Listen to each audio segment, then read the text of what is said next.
വിഘ്നേഷ് ഡിവൈഎഫ്ഐയുടെ പ്രവർത്തനം നേതാവുമൊക്കെ ഉള്ള ആളാണ്. വിഘ്നേഷിന് പറയാൻ ഉള്ളിൽ പൊട്ടിതിപ്പുണ്ട്. അത് പറഞ്ഞാൽ ഈ സർക്കാരിന് കളങ്കമാവും എന്ന് വിചാരിച്ചിരിക്കുന്ന ഇടതുപക്ഷ പ്രവർത്തന വിഘ്നേഷ്. അപ്പൊ ഇവർക്ക് പാർട്ടിയൊന്നും പ്രശ്നമല്ല. ഇവർ കൊണ്ടുപോയി ഇടിക്കും. ഇവർ കള്ളക്കേസ് എടുക്കാനാണെങ്കിൽ MDMA തലയിൽ വെക്കും, കള്ള് തലയിൽ വെക്കും, കള്ള് കുടിക്കാത്ത പൂജാരിയുടെ മണ്ടയ്ക്ക് അബ്കാരി ആക്ട് അടിക്കും. ഇവരെന്തും ചെയ്യും. അഭിനയ മാങ്ങ മോഷ്ടിച്ച പോലീസുകാരെ നിങ്ങൾ കേട്ടിട്ടുണ്ടോ? മാല മോഷ്ടിച്ച പോലീസുകാരെ നിങ്ങൾ കേട്ടിട്ടുണ്ടോ? ഒരു SI പോയി ചൂത് കളിച്ചോണ്ടിരുന്ന DYSP പിടിച്ചോണ്ട് വന്ന കാലഘട്ടം നിങ്ങൾ കേട്ടിട്ടുണ്ടോ? ഇങ്ങനെ കേരളത്തിലെ പോലീസിനെ കുറിച്ച് ഇതുപോലെ മോശം പറഞ്ഞ ഒരു കാലഘട്ടം ഇതിനു മുമ്പ് ഉണ്ടായിട്ടുണ്ടോ? വിഘ്നേഷിന് ഇനി പാർട്ടിക്കാർ ഇതിനകത്ത് ഈ പോലീസുകാരൊന്നും പാർട്ടി നോക്കുന്നില്ല എന്നുണ്ടെങ്കിൽ ഈ CPM എന്ന് പറയുന്ന പാർട്ടി വിഘ്നേഷിനൊപ്പം നിൽക്കണ്ടേ? വിഘ്നേഷ് കൊല്ലംകാരനല്ലേ? ശ്രീ ഹസ്കർ കൊല്ലത്തെ പ്രധാനപ്പെട്ട ഒരു വക്കീലാണല്ലോ, ഇടതുപക്ഷ സഹയാത്രികനാണല്ലോ.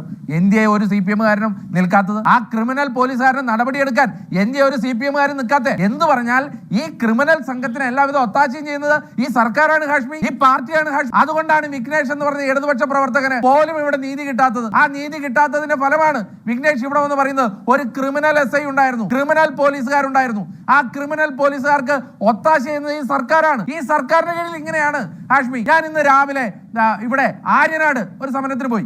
ആ സമരത്തിലെ വിഷയം ഇതാണ്. ഒരു പഞ്ചായത്ത് മെമ്പർ അവിടെ ആത്മഹത്യ ചെയ്ത പഞ്ചായത്ത് മെമ്പറിന്റെ ഭർത്താവും മകളും ഒക്കെ ആത്മഹത്യക്ക് കാരണക്കാരായ വ്യക്തികളുടെ പേരുകൾ പോലീസിന് പറഞ്ഞു കൊടുത്തു. അവിടുത്തെ പഞ്ചായത്ത് പ്രസിഡന്റ് അടക്കമുള്ള CPM നേതാക്കന്മാരാ. ഒരാൾക്കെതിരെ കേസില്ല, ആർക്കെതിരെയും കേസില്ല. ഇങ്ങനെ ഈ കേരളത്തിലെ പോലീസ് എന്ന് പറഞ്ഞാൽ ഭരണവിലാസ സംഘടനയായും അതിലുപരി ക്രിമിനൽ സംഘവുമായി മാറി. എന്നിട്ട് ഇവരെന്താ ചെയ്യുന്നത്?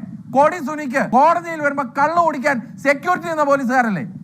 കിർമാണി മനോജ് ഷാഫിക്കും ടച്ചിങ്സ് എടുത്തു കൊടുത്ത പോലീസുകാരല്ലേ? ഇതുപോലെ തോന്നിവാസികളായ ഒരു പോലീസ് സംഘം ഇതിനു മുമ്പ് കേരളത്തിൽ ഉണ്ടായിട്ടുണ്ടോ? ആഷ്മി, ഇതുപോലെ അധപ്പതിച്ച ഒരു പോലീസ് സംഘം ഇതിനു മുമ്പ് കേരളത്തിൽ ഉണ്ടായിട്ടുണ്ടോ? ഒറ്റ ഒരുത്തൻ ഇവനൊന്നും പെൻഷൻ ഏതായാലും മേടിക്കില്ല. കാരണം ഈ ദൃശ്യങ്ങൾ പുറത്തു വന്നതോടുകൂടി ഞങ്ങളുടെ ഭാഗികമായ വിജയമാണ്. പൂർണ്ണ വിജയം എന്ന് പറഞ്ഞാൽ ഇവൻ ആ സർവീസിൽ നിന്ന് പുറത്തു പോകും. ഞങ്ങൾ നിയമ പോരാട്ടം നയിക്കോ? അല്ല, അക്രമ സമരമല്ല, സമരങ്ങൾ ഉണ്ടാവണം. അഭിനയ അക്രമ സമരങ്ങൾ ഒരു പരിഹാരം. ഇപ്പൊ നിങ്ങൾ സമരം നടന്നു, ശരിയാണ്. പക്ഷേ ഈ സിനേറിയോ തിരിച്ചൊന്ന് ആലോചിച്ച് നോക്കൂ. ഭരിക്കുന്നത് നിങ്ങളാണെന്ന് ആലോചിച്ച് നോക്കൂ.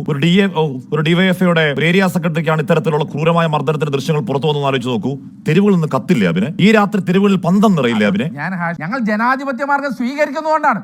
അത് ഞങ്ങളുടെ ഒരു ദൗർബല്യമായി നിങ്ങൾ കാണരുത്. കാരണം ഈ പോലീസുകാരെ വഴിക്കിട്ട് അടിക്കാൻ ഞങ്ങൾ യൂത്ത് കോൺഗ്രസിനെ അറിയാൻ മേലാഞ്ഞിട്ടല്ല, ഇവരെ വഴിയിൽ വെച്ച് കായികമായി നേരിടാൻ, DYFI പോലെ നേരിടാൻ ഞങ്ങൾക്ക് അറിയാൻ മേലാഞ്ഞിട്ടല്ല. ഇവന്റെയൊക്കെ ഈ യൂണിഫോം അഴിച്ചു വെച്ചാൽ ഇവനൊക്കെ ഒരു സാധാരണ മനുഷ്യനാണ്. അവനെ വഴിയിലിട്ട് പട്ടിയെ പോലെ തല്ലാൻ ഞങ്ങൾക്ക് അറിയാൻ മേലല്ല. പക്ഷെ ഞങ്ങളത് ചെയ്യാത്തത് ഈ നാട്ടിലെ ഈ നാട്ടിലെ നിയമ സംവിധാനം ബഹുമാനിക്കുന്നതുകൊണ്ടാണ്. ഞങ്ങളുടെ ദൗർബല്യമല്ല. അതൊന്നും ചെയ്തുകൂടാ. നിയമം കയ്യിലെടുക്കലാണ്. അത് നല്ലതല്ല. കാര്യം അങ്ങനെ ചെയ്താൽ നിങ്ങളും ആ പോലീസുകാരും തമ്മിൽ എന്താണ് വ്യത്യാസം?